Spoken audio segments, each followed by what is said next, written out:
पाकिस्तान तहरीक इंसाफ ने मुमकिन आईनी तरमीम में शदीद मुखालिफत कर दी है। असद कैसर ने हुकूमत पर अदलिया को कंट्रोल करने की साजिशों का इल्जाम लगा दिया। सलमान अकरम राजा ने दावा किया कि हुकूमत 2/3 अक्सरियत के लिए ओछे हथकंडों पर उतर आई है।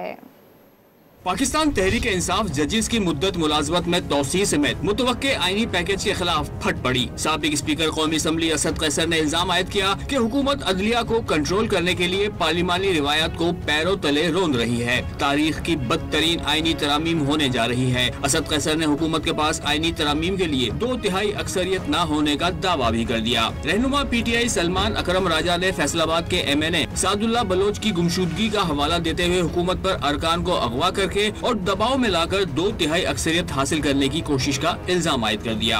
जो अगवा किया गया है सादुल्ला बलोच साहब को, उससे पहले उनकी 16 साला बेटी, उनकी अहलिया, उनकी खाला, उनको अगवा किया गया और कहा गया कि जब तक सादुल्ला खुद को पेश नहीं करेंगे उनको नहीं छोड़ा जाएगा। उनकी घर की ख्वातीन को, ये सोच भी नहीं सकते थे हम कि घर की ख्वातीन को उठाया जाएगा दबाव डालने के लिए एक मेंबर पार्लियामेंट पर। और दबाव क्या डाला जा रहा है कि उस आईनी तरमीम का साथ दो जिसका वाहिद मकसद ये है कि चीफ जस्टिस काजी फायज साहब को कायम रखा जाए ओहदे पर, और कोई मकसद नहीं है।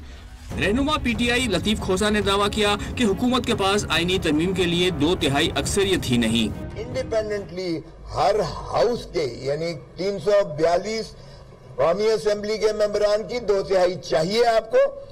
इसी तरह सेनेट के 104 मेंबर्स की 2/3 अलहदा चाहिए आपको। ये नहीं कि जो प्रेजेंट एंड वोटिंग है। ओ भाई, अभी तो आपने सुप्रीम कोर्ट के उस फैसले पर भी अमलदारी नहीं की है। अभी तो हमारी मखसूस नशिस्तें भी आपने नहीं दी हैं। हुकूमत की जानिब से जजिस की मुद्दत मुलाजमत में तोसी समेत अहम आईनी पैकेज आज लाए जाने का इम्कान है।